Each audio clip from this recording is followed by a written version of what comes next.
Mas eu acho, Rodrigo, que tem uma coisa interessante, né? Porque existe um egocentrismo grande das empresas, né? Então, é como demonstrar para a empresa o que ela ganha com isso também, Claro, né? Porque claro. o bottom line ali sempre é Perfeito. essa parte. E a gente está até com um correspondente internacional lá nos Estados Unidos, né? Estudando em Washington, e até saber, Liam, como é que está sendo essa visão aí do que você está sentindo nos Estados Unidos desse debate na Johns Hopkins aí. Primeiro, muito bem-vindo a todos aí que estão assistindo. Falar um pouco aqui sobre o meu olhar, né, que eu estou sentindo aqui em Washington, principalmente em meio a toda essa questão política que está tendo aqui nos Estados Unidos, que eu acredito, né, que todo mundo esteja acompanhando, né. Eu estou fazendo aqui um curso de Relações Internacionais focado em desenvolvimento, clima e sustentabilidade, e dentro da região da América Latina, né. Então, uma questão que vem muito dentro de algumas, principalmente os cursos que eu faço, os programas, né, as aulas que eu faço dentro daqui, focado dentro da América Latina, é que a América Latina realmente ela tem um potencial muito grande dentro desse eles investem muito nessa questão socioambiental, né? Então você vê, né, uma evolução muito grande, né, de projetos, de investimento, tanto da parte do governo, quanto da parte do ramo privado, quanto também do fortalecimento de ONGs, que se fala bastante aqui, né, para a aplicação de políticas públicas de todas as áreas, não só do social, quanto do próprio ambiental, né. Aí no Brasil você tem vários exemplos, né, não só no Brasil, como na América Latina no geral, né. Aqui nos Estados Unidos está dando uma enfraquecida com esse novo governo, né, com essa nova administração, mas é uma coisa que ainda se fala, que ainda tem a se fortalecer, né, que nem você estava falando, da questão da questão climática do mundo, que está todo mundo sentindo, né, o mundo ele está aquecendo, e é inevitável você não investir nisso, né. E a gente tem que aproveitar o Brasil, porque o Brasil é um país com muito recurso, né, tem, muitas pessoas capazes para poder, né, potencializar, essa questão aí de investimento de transição de energia limpa, a questão também de favorecer a diminuição da desigualdade social que tem no Brasil, promover mais educação, né. Então, aqui se fala bastante nisso e as pessoas aqui têm essa percepção grande, principalmente da América Latina, né, em relação a esses projetos, né. Agora, uma questão que é meio crítico, assim, né, que eles reiteram isso bastante. Muitos desses investimentos, eles não trazem retornos financeiros no curto prazo, né, o que acaba não atraindo tanto, né, empresas, a tomarem essa iniciativa, né. Muito dessas iniciativas acabam vindo primeiramente de governos e de ONGs, né, mais de governo, porque acaba que o setor governamental ele tem mais dinheiro, né. E aí, então, fica esse debate de como envolver as empresas privadas dentro dessa causa, né, dentro desses projetos.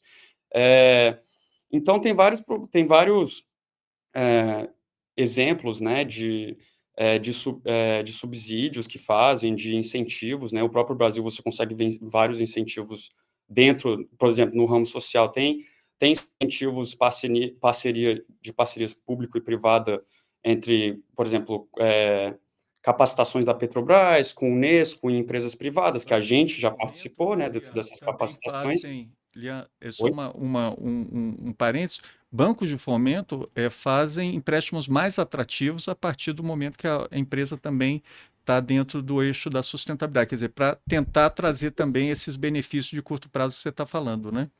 Com certeza, com certeza. Agora a questão é que é importante saber é que todos esses projetos socioambientais, eles levam, dentro mais ou menos do curto prazo, um investimento realmente maior, com um retorno um pouco menor. Mas dentro de um médio, longo prazo, os benefícios são enormes, tanto principalmente para a sociedade no mundo.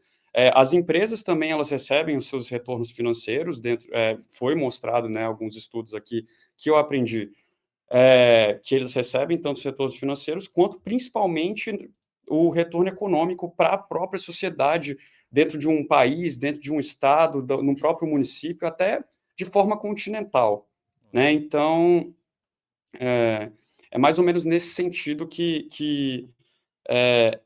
esses projetos eles trabalham. Bem legal. Alguém quer fazer um Eu comentário? acho importante a gente frisar aqui, Miguel, que quando a gente pensa em investimento, em avaliação de impacto, a gente pensa em um recurso que vai gerar um recurso maior no futuro, né? Exatamente. Mas o retorno que a gente tem, às vezes, no investimento social e no investimento ambiental, não é necessariamente financeiro ou econômico. Na verdade, ele pode vir muito para além disso, né? E a gente pode medir isso como?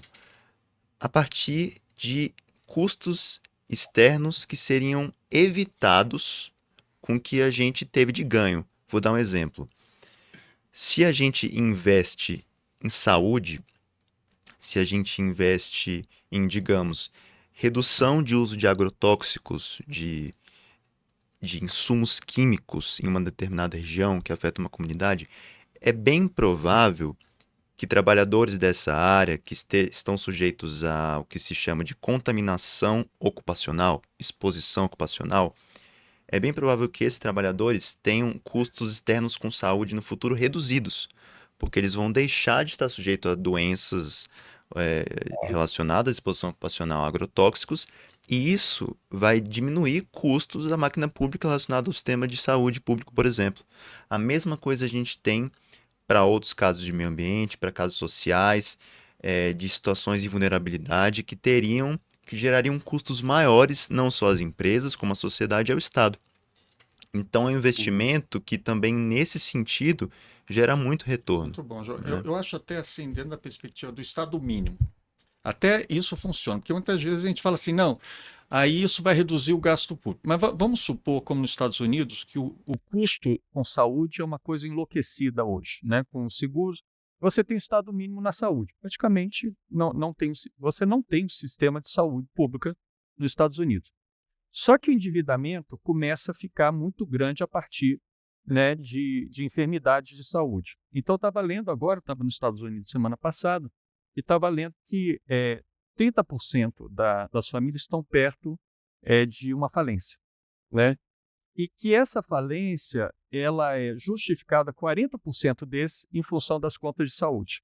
Bom, aí a empresa não tem nada a ver com isso, o problema de saúde dessa... Não, mas espera aí, entrando em falência, você é o credor dessa família, porque você vendeu produtos para eles, né? E além disso, eles não vão poder consumir. Então, mesmo que tirasse o Estado completamente da jogada, não é sustentável para o mercado você começar a ter uma transição epidemiológica, né, com doenças crônicas e aprofundar isso com custos muito grandes, porque isso afeta também em curto prazo o poder de crédito das pessoas, né? Então, assim, não, faliu, tá tudo bem. Então é interessante, né? Porque quando a gente tem um sistema único de saúde, lógico, né? Também essa questão das doenças crônicas sendo reduzidas no sistema terciário e ser mais prevenido, o sistema ele fica mais sustentável. Mas mesmo uma situação enlouquecida que você não tem, né? Hoje é muito claro isso, é muito evidente, né?